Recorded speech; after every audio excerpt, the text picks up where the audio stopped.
250 years ago, our Lord and Savior, Jesus Christ, whose full name, he was Jewish, so his full name might have been like Christowitz, but God rose him from the dead on a holiday we now call Easter. Not a lot of people know that, but it's called Easter.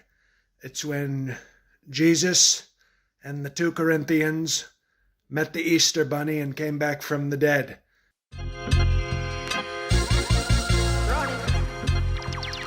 JL, I just learned from you from Steve. What's your nationality? My father was Haitian and my mother is Irish American. So you're mixed like me. Yes. The confusion. Although most people don't assume I'm mixed. They they assume I'm Italian or maybe sometimes like Middle Eastern, late in the summer, but never what I am. Middle Eastern only late in the summer, not a morning Middle Eastern. No. In the winter, people just say, "Look at this giant white guy." JL, I was doing my homework, trying to find out some things that I might not know about you. An Italian is doing homework. That's a punchline. You had an opportunity to open for Patrice, didn't something happen with that? Yeah, on 2 of his albums, I'm introing him on Mr. P and Unreleased. That's me introing him in the beginning of both of those albums. Wow. We worked by it was random. I emceed for him in, I think, 2010 at the DC Improv, and he liked me, like he liked what I did, so he asked to have me back when he was there, like 6 or 7 months later. So that was a great honor, a great sign of respect. And then, unfortunately, he had a stroke, less than 6 months after that second set of shows, and that was it. Wow. So how was I'm curious, how's the experience of being a viral sensation in a global pandemic? Is opportunity happening as far as a touring stand-up? Like, or, ha ha ha. No. I'm curious. No, because I'm about to tell you because I haven't even tried yet. Like the Monday, now that I got vaccinated, because you were kind enough to offer me a spot at your room, and I've been playing it very cautiously. But now that, I'll literally be fully vaccinated in like 2 weeks after my second shot with a few days to spare before your show. So I'm feel very comfortable. I'm obviously going to be a mask, wash my hands guy anyway, but I just feel my mom is vaccinated, my brother and his wife are vaccinated. So I feel very comfortable starting to live my life a little bit. So now I'm going to start emailing clubs, like B-level clubs that I've never worked and A-level clubs that I do have a relationship with, to see if either off nights or if there are weekends available. Because I do have a much bigger following, but unfortunately, it's a year since I sort of blew up. Now I'm still putting out loads of content and everything, and I've got my set together for another album to record this year.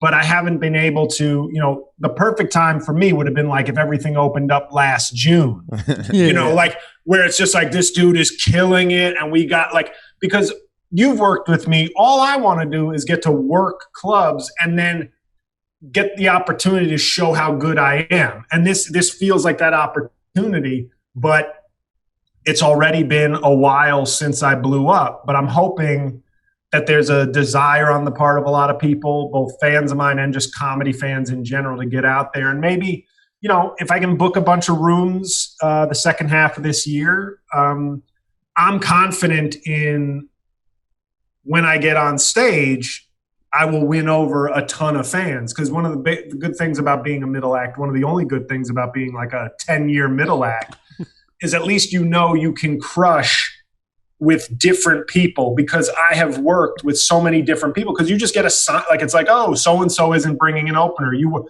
work with the blue collar dude. Now you're working with the Def Jam guy. JL being positive is something I'm not used to. No. I told him your personality, and it's so much like me. And he's like, yo, I can't wait to finally meet him, because I'm that way.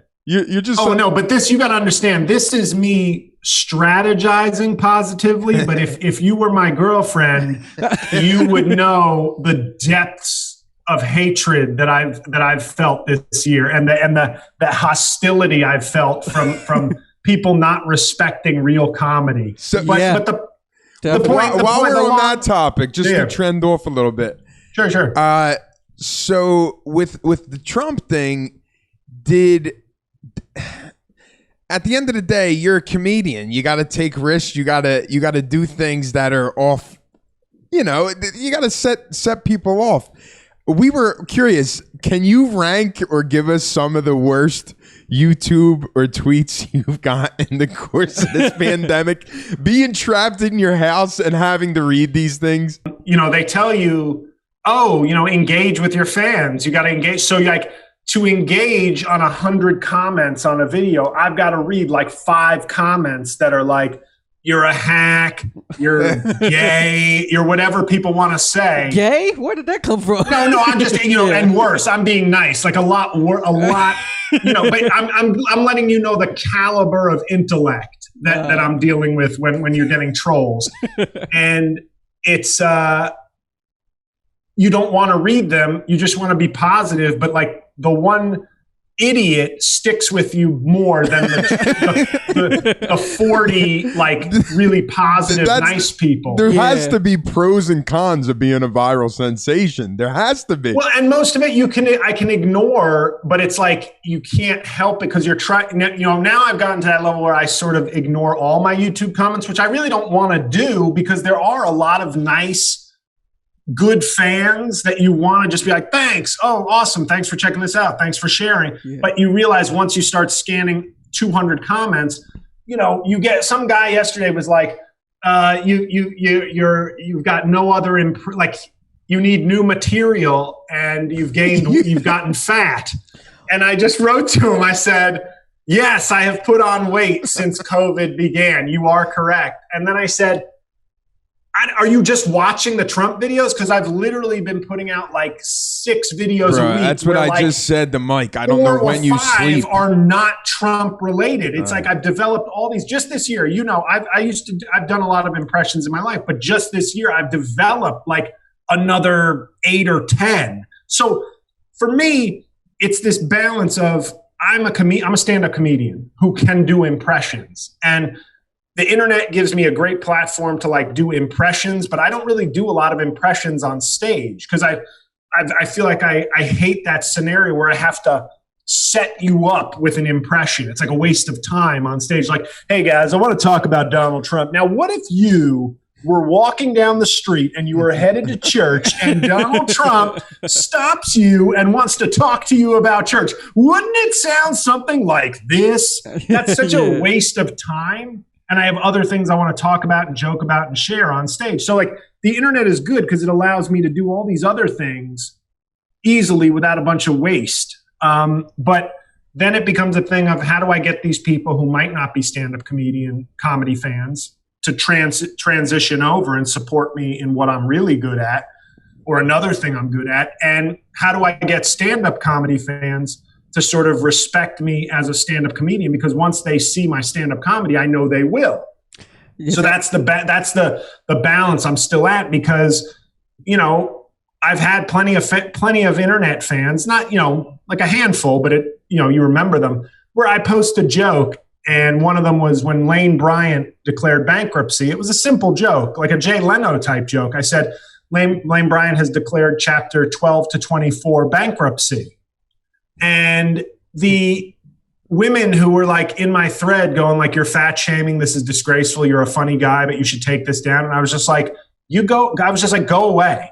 And I'm not trying to be rude to you, but it's like, you don't have to like my jokes, but that's ridiculous if you want me to delete this joke. This is not like some hate speech joke. It's like a late night television joke. And then the one joke I deleted simply because I didn't want to get annoyed. It wasn't that I didn't believe in the joke, but I wrote, it was almost me testing the waters of like, let me see if I can make a joke about Joe Biden and how people will respond to it. And I said, you think Hunter Biden is going to say to his dad, I get it, Dad, I'm not your favorite son. because he was always talking about Beau Biden. He's always talking about Beau Biden. And even friends of the family know that Beau was kind of Joe's favorite. Not that he didn't love them equally, but like I've heard a lot of parents. I'm not a parent. I've heard a lot of parents. Well, my point is, like, you're a comedian. No one's safe. Either side. But it's funny for me. It's funny because I'm not out there trying to shock the world. You know what I mean? I'm not a shock jock. I'm not edgy, like on purpose. Like you know what I mean? I'm not a, what do they call that? An edgelord. I'm not one of these people who's out to shock you just to prove something. But I'm aware that I have this bigger following of people who aren't all stand-up. Many of them aren't stand-up comedy people. So for me to be sending out jokes aware and trying to tone down my stuff, and you still get people who are like, no, I'm unfollowing. Like for that Joe Biden joke, I had like a bunch of old people going, unfollowing and blocking. And I was like, for what? You should have just sent them the Trump jokes too. So now, now we're equal. I always laugh. I'm like, you've been following me for 6 months. You've seen me make jokes about Donald Trump, like molesting kids with Jeffrey Epstein, and you thought that was hysterical.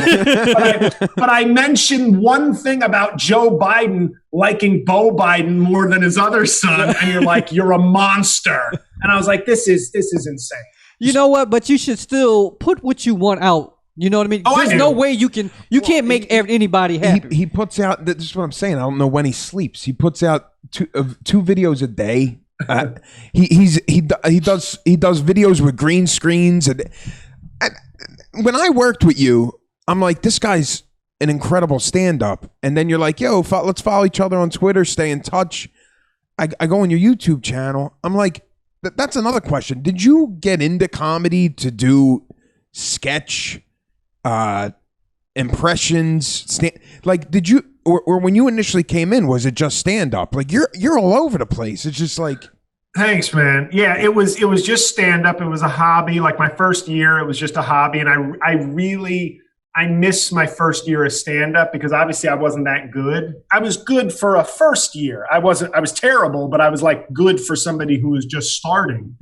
And it was so fun. And it was like every day was like like you were just discovering new comedians, discovering new jokes. You didn't even know what your style was. You were just like, is this funny? I'll try this. Maybe it'll be funny. And there's something so pure and fun about just doing it. But it was all stand up as a hobby. And then I started doing, like in my first album, there were a lot of impressions. So I was like one of those comedians. I was the comedian I was just complaining about, which is like, what if Owen Wilson was Jesus's dad? Wouldn't that be crazy? That is a track on like my first album. And, but it wasn't till I had some like life experiences that sort of jaded me a little that I really decided that I started to use stand-up as like the outlet, and I separated them because I always dreamed of being on SNL, but it was like around 2008, 2009 that I started saying, okay, my stand-up is going to stay pure, like it's going to become even more pure stand-up.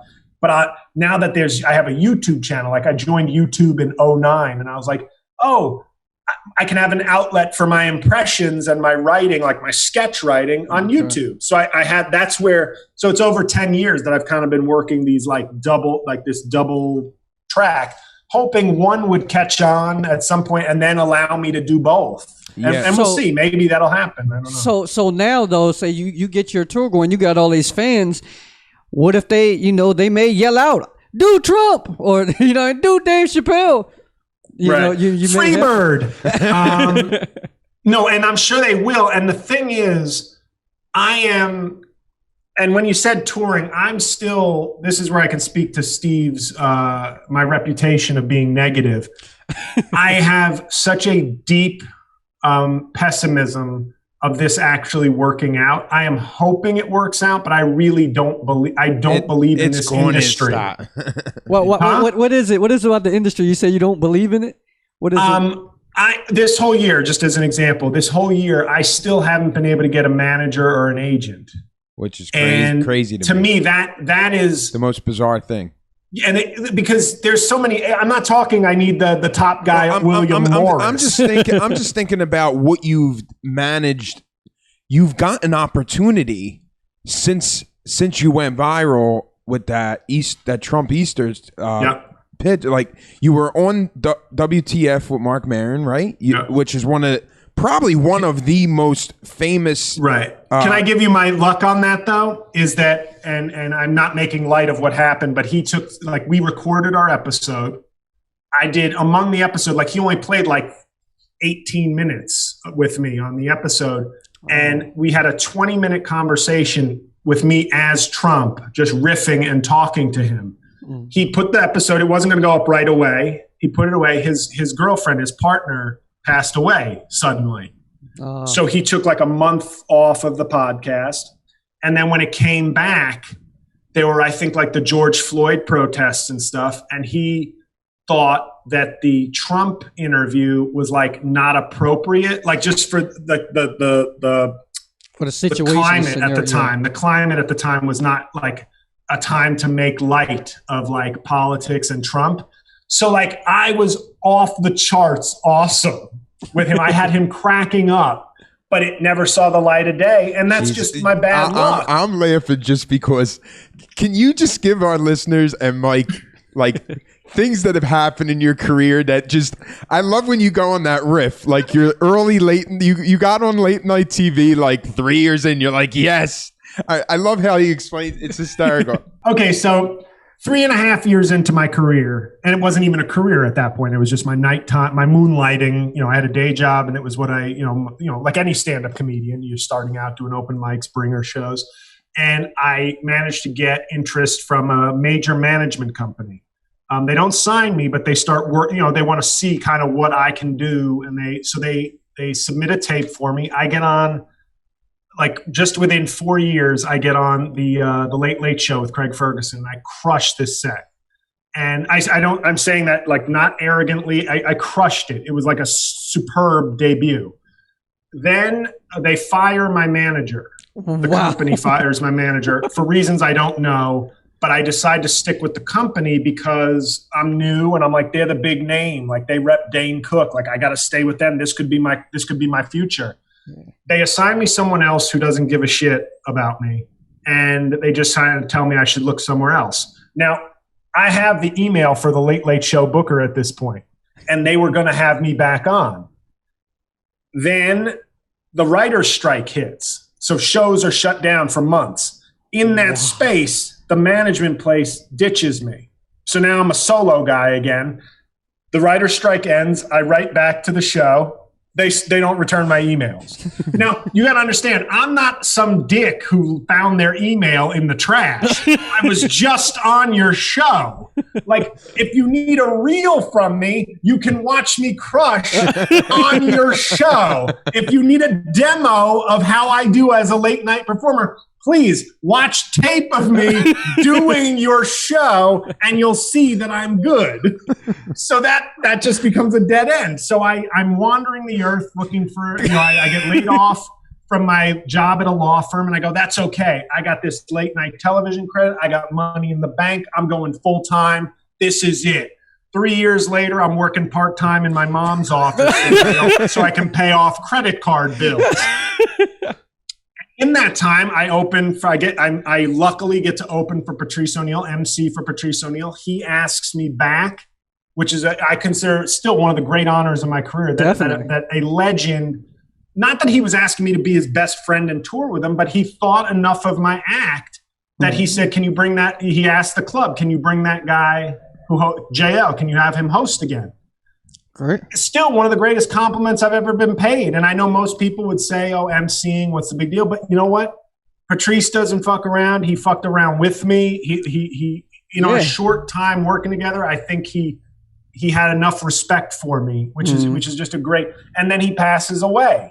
And I'm not like, and that's not even to make funny, but this is, as a comedian, this is where I started to think, at that point, I was like 7 years in to doing stand-up. And I'm starting to think, I know you got to be patient in this business, but it feels like I'm not even when I get breaks, they don't break. Do you know what I mean? Like, so then in 2013, I did that Louis C.K. video. Wait, which I just searched online. They talk about you on Opie and Anthony for like, while Opie and Anthony was probably one of the biggest comedy outlets for that era. Yeah. They just talk about, but they're, and they're like, that was such a spot on impression that, and I know for a fact somebody in that room knew your name. But they were calling Joe you. Rogan's podcast played it. Amy Schumer was the guest that day, and they played my impression. And Amy Schumer was actually, JL's a really funny comedian. So like, I'm going, my name is out in the streets now. You know, and you got to understand, 2013 was 10 years to the year that I started doing open mics. So I'm thinking, hey, maybe they're right. 10 years is where it takes like to get your voice and learn your skills. And I came out with an album that year called Keep My Enemies Closer, which for me, I've always said to people, if I had been a famous comedian when that album came out, that shit would have been like a hit record and like a Grammy nominee. Like it was, I still to this day think it's just I don't want to say it's the peak of my career, but I hit a whole nother level in terms of my stand-up with that album. Like it represented a new level for me as an artist, not for my career, but for my skills. And I had a couple meetings with managers that year because of the video. And I remember saying to the guy, you think you could get me an audition with SNL? Like I do impressions. And he said, I do have clients on the show and I could get you an audition. And then he said, but I think you might be too tall. And I was like, I'm sure that's kind of a joke, but at the same time, when he said that, I remember they asked me in that meeting, what do you want to do? Like, what do you want in your career? Like, what do you think? And for me, I had not yet appeared on the Adam Carolla show. That would be another thing I made myself. No manager, no booker. Through YouTube and doing impressions, I became like a regular guest on the Adam Carolla show from 2014 to 2016 when that thing was like, it was before Joe Rogan became podcast king. Carolla was podcast king during that time. So another opportunity that I made myself that didn't take me to that next level. But in 2013, they said, what do you want? Like, what do you want to be? And I told them the truth. I said, I kind of see myself as a left of center Adam Carolla, maybe doing some independent film, headlining work, major kind of entertainment like brand. But, and Carolla makes a few million a year. So I didn't think I was like selling myself short. I think that didn't impress them. I think it made me look like I wasn't ambitious enough. What? To me. Wow. Because I think what you have to say, and let this be a lesson for you youngsters, when some manager asks you what you want to be, what you say to them is, I want to be like, Kevin Hart. I want to be Kevin Hart plus The Rock with some Obama content, but bigger. And then the agents will go, wow. Yeah, like I'm never going to sleep. Yeah. For me, it was like, I'm sorry. Is me being a famous comedian podcaster worth like $3 million a year not ambitious? I'm sitting here like I'm working in my mom's fucking real estate office while my law degree collects dust, and you don't think that's ambitious enough? So that happens. I get on Carolla. Now that breathes new life into my career. I'm like, okay, now I'm getting followers. I'm getting like some buzz. And then when Trump arrives in 2016, I'm sitting there going, I think I have a pretty good impression. It was not as good as it is now, but I still thought it was like pretty strong. ESPN Radio, the Dan Le Batard show, major show on their station for a long time. They start playing videos that I'm making, audio that I'm making for them, like reading one of the guys on the show content, but in Trump's voice. It became a hugely popular segment on the show. ESPN Radio is like one of their biggest shows. And that's me putting out content. No manager, no agent. Boom. I'm not even going to waste time going into what happened there, but I have a very long blog on my website years ago detailing my theories. But then what happens in 2019? Now, and I know I've given you my whole life story, but in 2019, I'm sitting around going, I got this great Trump impression. I'm doing a Trump podcast. I'm doing my regular podcast. I'm getting a little bit of feature work here and there. I'm still enjoying comedy, but the goal of having it be like a career seems to be like fantasy at this point. And I got offered a job at a law firm, a job that I didn't even think was in my wheelhouse. Not because I couldn't do it, but because it was like I I hadn't been doing full-time legal work for so long that I said, I'm not even going to look for this job. It fell into my lap from an agency I was working with. And I said, I got to take this job. This is good money and good benefits. And I haven't had money like this annually in 10 years. So I've been prioritizing comedy for my entire 30s, my whole 30s. This is crazy. And I get this job and I say, I'm not going to quit comedy, but I have to quit making comedy first, because am I going to keep doing this until I'm in a casket? So I take the job.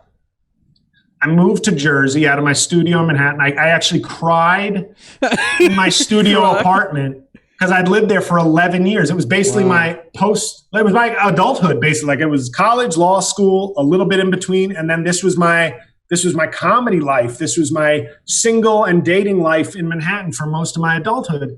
Moved to Jersey with my girlfriend. It turns out to be pretty pleasant. I'm starting to get used to it. I'm still sending emails for gigs and whatnot, but I'm just kind of mentally getting used to, like, okay, I still want to do some funny things. I wrote a pilot script in a library, like, for over the weekend for like 5 months. Well, just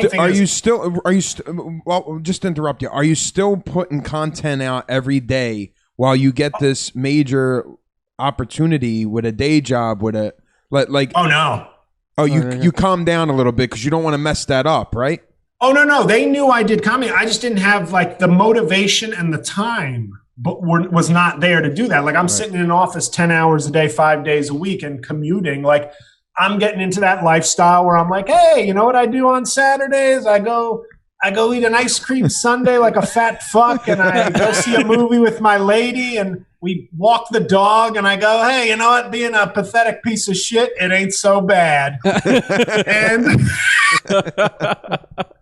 so I'm kind of getting to a point where I'm enjoying this new phase. Like, we have more space. We're in a nice town. I'm close to my brother's family. So there's real positives, all joking aside. And I was still emailing for gigs and stuff, but, you know, hey, I wrote this sketch. I wrote this pilot, and I said, yeah, I'm still getting a creative outlet, but, you know, I did stand up for 16 years. It didn't happen. Oh, well. But do you trying to be uncharacteristically positive, or at least look on the bright side of things. And the pilot I wrote, which I thought was very funny, is all about an office. So how about that?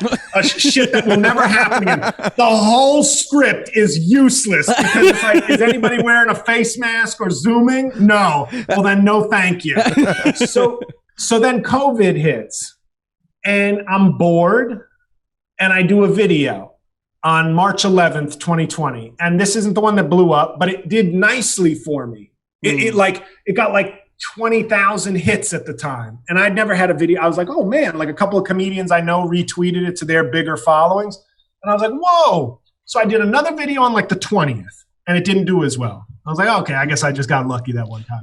And then I do a video on March 24th, and I'm already working from home. I'm a week into working from home, not knowing how long all this shit is going to go. And then that video blows up like nothing I've ever done. I made more money last year from, like, things like YouTube, Cameo, private gigs, etc. I made triple the amount of money I made in my previously highest paid year of my life. And that was, like, as an associate at a law firm. Wow, man. And it was the pressure I felt last year, the stress I felt, was like nothing I'd ever experienced, because what people don't get is there's a lot of internet assholes who blow up. They have no talent. They've invested no sweat and years into it. So they're like, hey guys, you can donate to me on Patreon, and I'll, like, eat my ass, and you can have fun, and then we'll do this. I'm a 17-year comedy vet. I see my dream, my life's work, closer than it's ever been before. And that is an incredibly stressful thing. It wasn't luck. I got lucky that the video hit. But what went into that video and then keeping that fan base was years of sketches, skills, comedy. You hit and you're ready for it. That's the thing. A lot of people hit before they had. I remember talking to you. I opened for JL his last album. I'm pretty sure it was your last album at Helium. Yeah. And I opened for him at his album taping in Philly. and we were talking in the green room, and he said, this is like my fourth hour or third hour. How many? You said hours of material. Six hours. And the album was a double album. The album's a double album. So like, and I have a new hour ready to go. Wow. Like years, and the writing, the videos, the sketches. It's insane. Because as I was saying before, I have featured for so many different people, different styles, different crowds, that I can crush with anybody. But now, if you bring me my own crowd and let me do an hour instead of 20 minutes for someone else's crowd, the sky's the limit. But I'm still very nervous that it's until I have that tour schedule, until I have that show deal, until I have that big check going into my account for comedy. It's hard for me to believe it's going to happen. And it's a little bit of a coping mechanism to be like, if I get my hopes up, because I saw that happen last year. I couldn't sleep. I was having, even when things were going well, it was such a high amount of pressure because it wasn't, oh my God, I won the lottery. What a great year this was for my content. It was, oh my God, I have traveled 17 years waiting for this to have a moment, ready to seize it. And it's here, and I'm seizing it, and people are laughing, but I still don't, there are no clubs to go to. And the thing that scares me the most, and I don't know why, no agents, no managers, is just, to me, I keep going, I say offensive things, but I'm thinking, did I fuck someone's wife and not know it? Like, it's that level of confusion. Do you know what I mean? Where I'm like, I don't really get why no one's trying to work with me. And hey, if I can make it without anybody's help and keep 100% of my proceeds, that's of course great. But I don't know what my worth is at a club. Like an agent might take 10%, but he might get me double my money. Like he might say, no, JL, you have this many followers. 2020 was your year. You're not worth $2,000 a weekend. You're worth $5,000 a weekend. Now, of course, that's worth giving 10%. That knowledge and those connections and that reach is worth, to me, at least 10%, just to maximize what I can do. Because right now, me sending 50 emails on Monday from my Hotmail account is, I don't know that that's the winning strategy of a future comedy mogul. I love that these are the things that you're worrying about, though, because the last time we keep in touch. The last time we talked before the pandemic hit, I'm telling him that like I'm discouraged. I'm mathematically comedy's not making sense, and he's just like LOLing at every. He's like, because like the first time I met JL, he was middling at the Albany Funny Bone. It might have been 2016 or 17, and it's just the headliner's on stage and we're talking. He's like, oh, how long have you been working at this club? I'm like, I moved out here for my day job. I hate telling people that because I feel like I'm not going to get respect. He's like, you sound like an asshole. And every time like I tell JL, I'm not fully committing, I got to quit my job. He's like, why are you aspiring to be poor? You get all this, but that's the thing about, you get all this information from other comics, and we've heard if you got a day job, you're not taking this seriously, or you're not committing. No, those are posers. Those people are posers, and I'll tell you why. I had a day job throughout 2020, a somewhat stressful day job, and I was basically just working. I was working, it felt like most of last year, about 16, 17 hours a day, because I never stopped thinking comedy, but I also had to do a job 8 or 9 hours a day that was not comedy. But the people who say, like, I had somebody actually say to me on Twitter a few months ago, they're like, oh, you're a lawyer? Oh, I guess you didn't want to go full time into comedy? Oh my God, I hate that shit. And I didn't get mad at them because they were ignorant of they just see somebody who's a comedian and assume you're making lots of money and enjoying your life. And what I said to the person was, I was like, you don't get it. Every comic wants you to think that all they do is live and breathe comedy, because it's not as cool if somebody's a fucking elementary school teacher and then they're telling you jokes. You just want to think they're some rebel walking the streets of America telling jokes and kicking ass. But for me, I'm like, oh, I could quit my job. But I did that. I lost a job 12 years ago or 11 years ago. And I thought I was ready. And I thought the opportunities were come. And I spent all my savings over the course of 2.5 years doing road gigs, trying to, like, in other words, every month I made less than I spent. Yeah. And that happened for a couple of years until my savings were gone. And I learned a lesson from that, which is and I think this is what I told, in all seriousness, what I told Steve. I was like, too many people, they'll say things like, I've got to get out there and tour. I've got to get on the road. And I go, no, you don't. You want to do that, and I appreciate that. That's what I did. Need is when people are asking you to come. Like, I'm hoping the problem I have in the second half of this year is having to decide between I either have these 20 gigs or I have to turn down 12 gigs because I don't have enough vacation time. And now I have a choice. And now my comedy career is making demands of my time. Mm-hmm. That's a good thing if you want to be a comedian. But too many people, me included, say, I want to be a comedian now, so it's time for me to be a comedian. The truth is, if you're in a city like New York or Chicago or DC, there's mics available. You can hone. Your ego may tell you to get out on the road or to feel like like you really want to live that lifestyle and see what it's about. But if you're really only concerned with getting your jokes better, a lot of cities provide you with opportunities to work on your act. And you have to check that ego, because I love the road. Like, I tell this to my girlfriend all the time. People don't get how much I love, and I don't fuck around. I don't fuck around on the road ever. None of that shit. I love traveling to a new city, meeting fans, making fans, eating at the Cheesecake Factory, seeing a movie at noon, reading a book in Starbucks, going for a jog in a new city. It's amazing. I love everything about it. And it's nothing to do with some rock star bullshit or look at me. It's just a fun, relaxing lifestyle. And every day ends doing the thing that I'm like best at. Yeah. And the only thing that was starting to wear me down was featuring. I've been a feature since 2008. It's hard to get that enthusiasm up when you're like, I'm sitting here working on my 6th album, featuring for the 400th time in 10 years. When am I going to get to like move up? Like in any business, anybody who works at a job who feels like they're passed over too much for a promotion, they're going to send out a resume and try to get a job somewhere else. In comedy, there's no other business. It's this.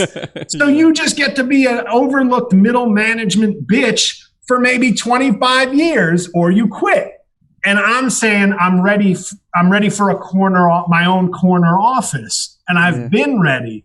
And I'm hoping that happens, because the lifestyle of a comedian is awesome.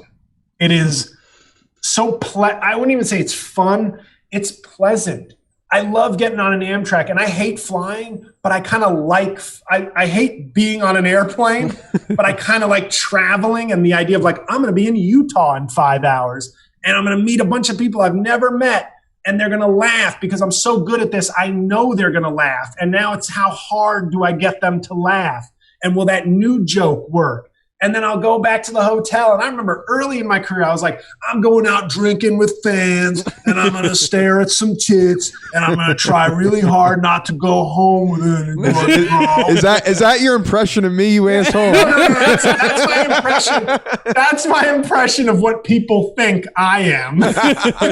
They see this big former athlete with a semi-gut walk, and they're like, this dude used to date rape chicks at lacrosse parties. I'm like, not at all. Leave me alone. I'm really a peaceful, gentle, nice person. I just came from Saturday evening mass before these shows. Stop. But for I don't even know what the fuck I was talking about, but it was, I don't know. I don't know. It's my dream. And that's the pressure, is because it's so like, you know, And maybe it's not as close as I think, but it feels so close. What are you talking about? You hit already, bro. You hit. To hear that you're not like, I love that you're not satisfied. But when that video went viral and my dad texted to me, who first of all does not, I talk about it in my stand up. My father is a blue collar city Italian guy. He doesn't understand the artistic side of me. Where my dad texted me that, and I was just like, holy fucking shit. My father is a fan of JL, who's like such a mentor, and I'm a fan of his work. I was just like, and this, just to see it go viral, like numerous friends in my circle knew of that video, and it was just, dude, that's fucking that's so man. Exciting, man. It was overwhelming because I was just like, it felt like I got 7 years of my comedy career progress in like a week. Do you know what I mean? Like, in other words, but you were set, like, as far as your website, like people Google you or they look, let me find out about this guy. You had your 2 podcasts in place, right? So they could subscribe right away. Your Twitter had jokes and daily tweets. He had multiple sketches up, multiple video albums that they could have downloaded and checked out. Like, you were ready for, if you popped, that financially you can make something off of the fact that, like, merchandise, stuff like that, you were ready. And it just goes to show, going back to what you said earlier, how worry about what you can control, right? Worry about what you control. Like, I want to live it. Fucking write every day. Yeah. Start a show. Like, I mean, me and Mike, everybody has a podcast now with coronavirus, but do something that control what you can control. And you gave me great advice about that a while back, and the fact that you're sharing it now, I mean, I'm telling you, we appreciate it. I just think people, especially comics, and I think there's a tendency, because it felt like there was such a tilt towards young talent, that I think other young talent felt like, well, my friend got, Colbert 3 years in and I'm not doing anything. And it's like, you got to decide. And unfortunately, it feels like you got to decide in some instances. There are talent. Don't get me wrong. There are plenty of talented, funny people coming up, but there's a lot of laziness, I think, in the industry as well. Mm-hmm. So for every really talented, just strong comic, there's also somebody who, for whatever reason, just was like, oh, they have a good Instagram following, or they're the right demo, and they don't have the chops, but you know what? We can probably make something out of them. Yeah. There's also all those, and you have to ignore those and basically decide.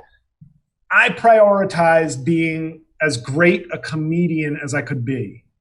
And I didn't prioritize, like, I had people telling me I should be doing acting classes and I should be doing that. And I was like, but that's not really what I want. And if let's say I became an actor or something, like, let's say I auditioned as a bouncer and then got cast on some show, and now I'm headlining. Now I can headline. Yeah.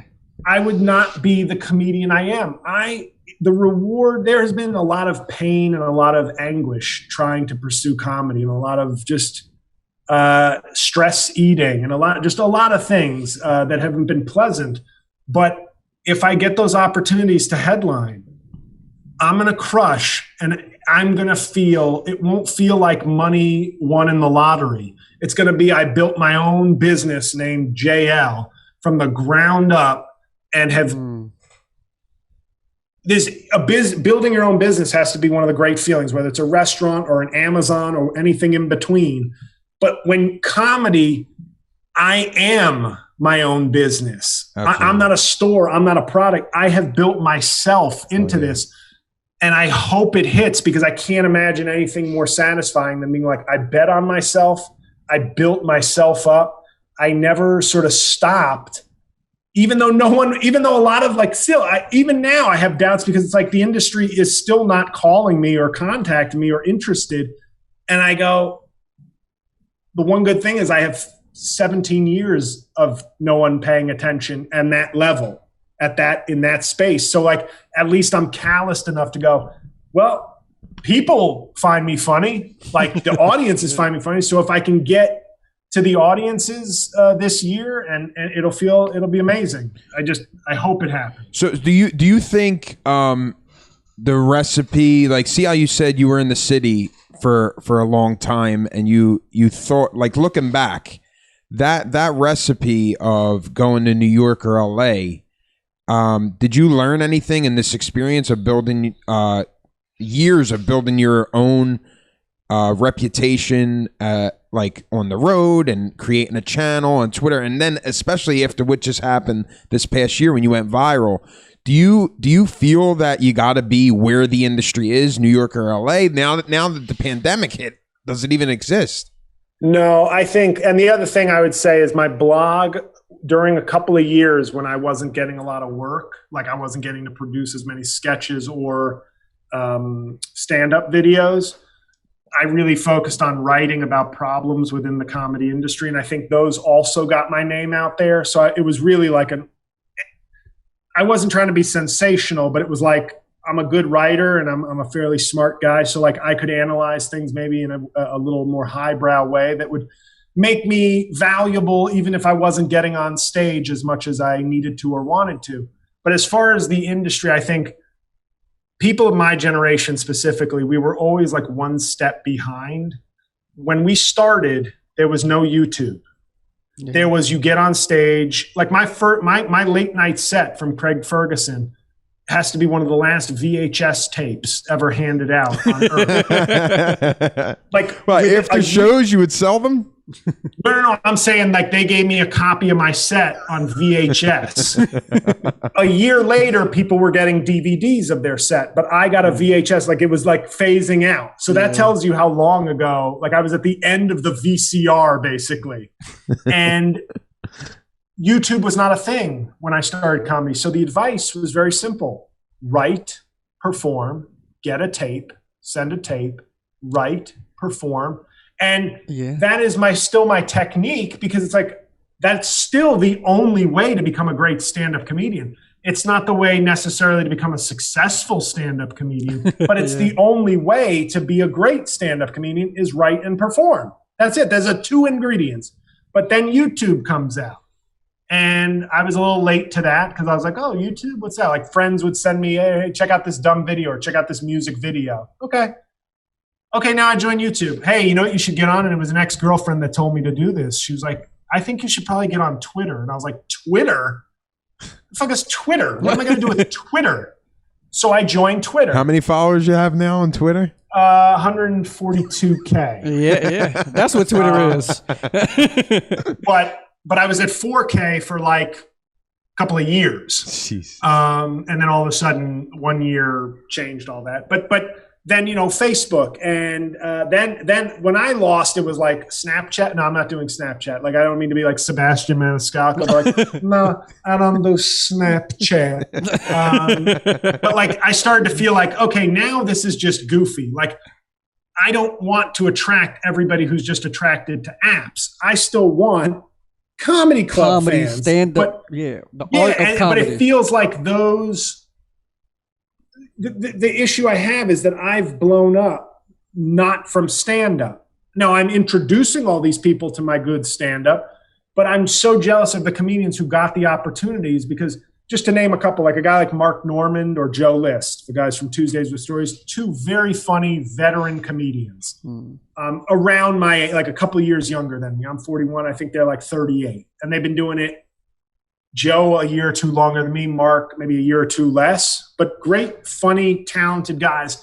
But they got big from their stand-up opportunities. So every fan they get, they don't have to convert that person into a different thing. That fan is a stand-up fan. So when they put out content, their fans are like 95% into it. Whereas me, it's like, check out this impression.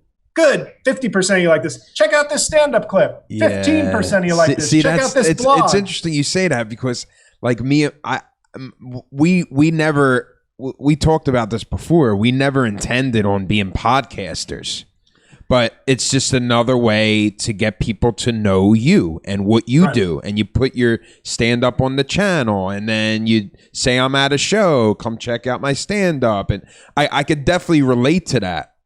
Yeah. Like you were doing selfie videos for a while, much like JL does with his impressions. You were like, I got into this to entertain hundreds of thousands of people, do my stand-up act. I want to do stand-up too. But you got to imagine, this COVID thing may actually flip it. I mean, if people have been in the house forever, they're like, I want to go out. I don't care what we do. Yeah, as long as I'm outside, I'll come out here and listen to anybody say anything. I think live stand-up may come back like it used to be, and it may be a new, because people have got to be tired of the social media. It just Oh, sure. I know that was a long way of not answering your question, but what I was going to say is my career started in a place where you had to be in New York or LA. If I could have done my career over again, it's hard to say I would have done something different, only because I take such pride in how good I am at what I do. Even if my career wasn't the way I wanted it to be, it's hard for me to say, yeah, I would have moved to LA, done more auditions, a lot less stand-up, because then I'd be probably not nearly as good as stand-up. And that means so much to me. But if I could have done it over again, I'd have to think long and hard about going to LA, because I'm from New York. I didn't move to New York from like Philly and make a decision. So I was in New York saying, well, this is what I know. Yeah. And I think as a business decision, it would have been smarter to be like, and my brother told me I should do this, very smart guy. He said, if you're going to do comedy full time, you should go to LA, because that's where the entertainment is and you don't know anybody there.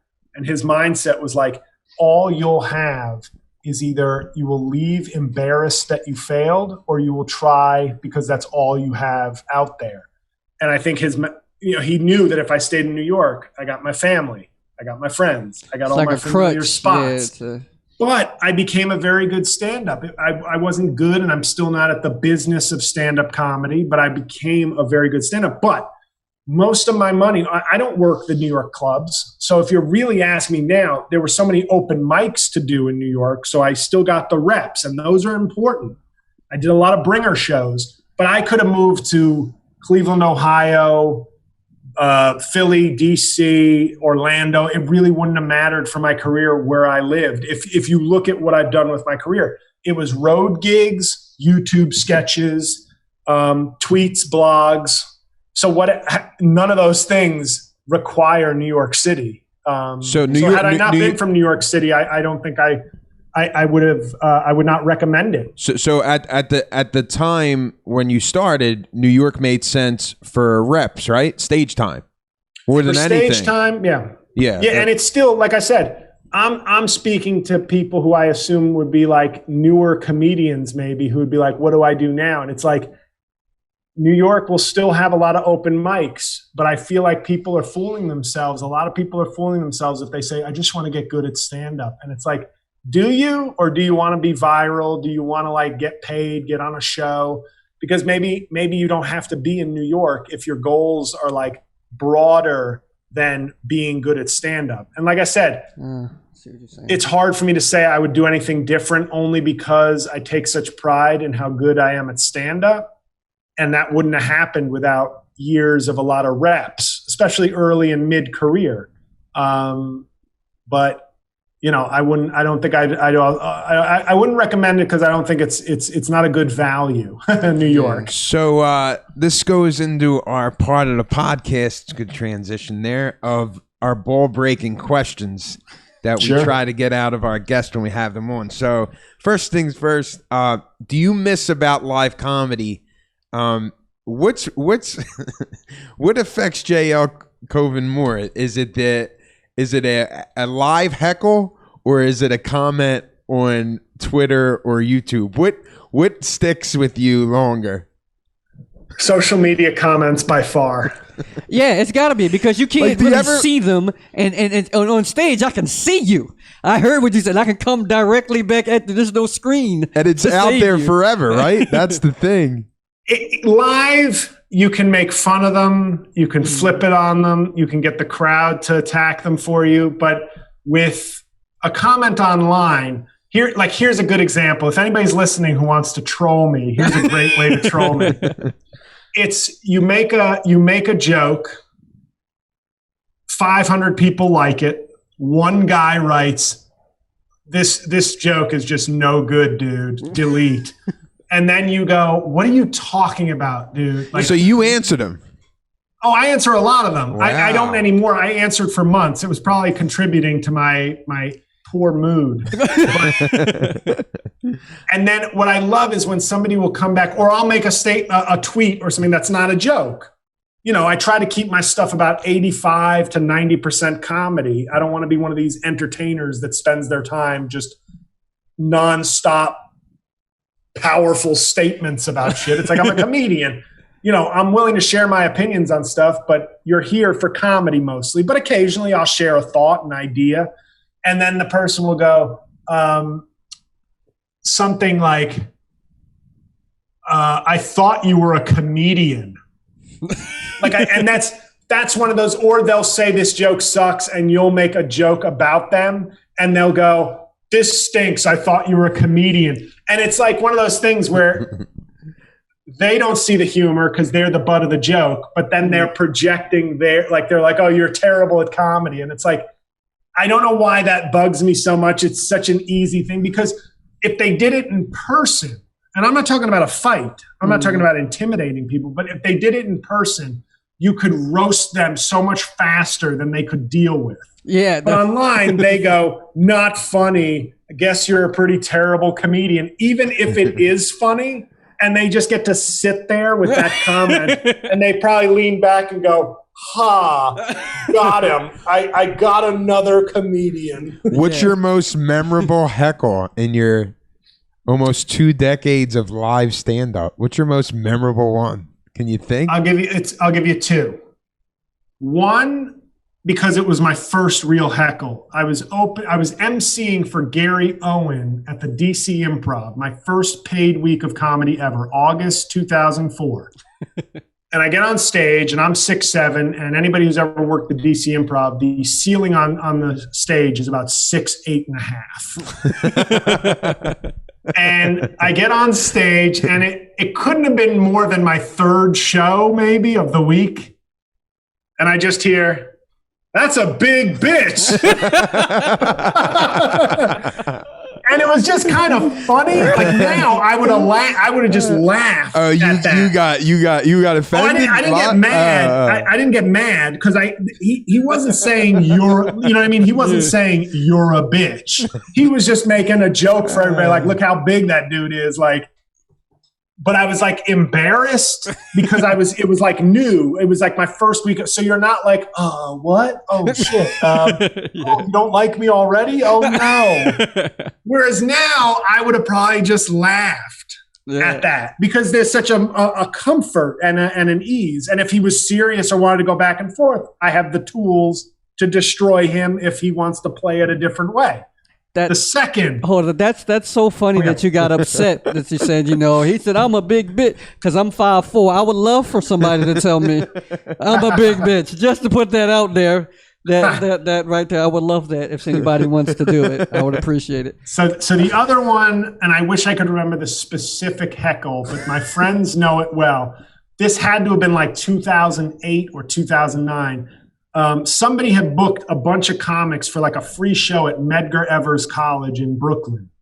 And we went, and it was like, but you're at that point where like, they're not paying you, but you're like, thanks for getting me the spot, dude. I'm just looking to get some reps. Yeah. So it's some show, I want to say either in the evening or afternoon at Medgar Evers College. The auditorium is like 80% empty. And it's just a few students in the back, a few like older people, maybe professors, maybe just members of the community. So there's enough people that if you're doing well, you will hear claps and laughs, but it's not packed by any means. And I'm doing my set, and I'm getting heckled by the kids in the back. And you got to understand, at this point, I'm like 29, and these are like 21-year-olds. It's not like I'm 50 and they're 18. It's like, and they heckled me, and I said something. Medgar Evers was a civil rights, a lawyer for the NAACP who was assassinated. And I was getting heckled by these kids, and I remember just look in the back, and it was a lot. So anybody watching this had to realize, like, this is absurd. And I said, Medgar Evers would be very proud of you right now. And I look down and this old black woman, old meaning probably like 60, just looks at me and goes, just shook her head. And I remember looking at her and going, you don't hear that? You're mad at me? You've been sitting here the whole time. You're trying to justify your behavior to this woman. In a weird way, the silent displeasure of that woman was the worst heckle I ever got, because I was like, you're supposed to be on my side. Yeah. They're like calling us names and insulting us, and then I make a slight reference of them shaming the namesake of the school, and you were like, that's out of bounds. And I was like, I can't believe this. So her silent shake of the head is my worst heckle. Silence is not the hecklers. The silent hecklers would have killed her. Her just going, and I was like, are you kidding me? All right. Well, JL, thank you for your time, bro, and sharing all these funny stories. Closing out, can you tell our listeners where they could subscribe, listen to you, upcoming shows, all that jazz? Thank you again. Oh, hell yeah, guys. Thank you. Sorry if I was a little long-winded, but a lot of comedy history in this brain. A lot of trauma. You can find me. My website is jlcomedy.com. It has links to my YouTube channel, my 2 podcasts, which are free and both weekly shows. Links to all my albums if you want to stream or buy them. I do cameos. That was like the biggest source of income I had in 2020. It was crazy. So you just go to my website. You can find me on all social media platforms through my website. So whatever link you're looking for, if you want to listen, see, connect with me, they're all there. And my first show in a year and a half, my first live show in a year and a half, April 27th, 3 days after my birthday, by the way. Yeah. Okay. At the, Steve, why don't you tell the folks where the hell the show Laughing is? Fox Tavern, Magnolia, New Jersey. JL, when I hit him up to do the gig, he said, I got to lose some weight. I'm going to scare the shit out of your new fiance. Fiance's going to be like, she's going to be like, why'd you bring Luca Brasi to the show? All right, JL, I'm looking forward to seeing you in April, bro. Absolutely. Thank you again, Appreciate bro. you. Enjoy. Thank you. Thank you, guys. Stay safe, stay healthy. See you in April. Thanks, JL. Thanks, buddy. Absolutely. Thank you, guys. All right, bro. Be well.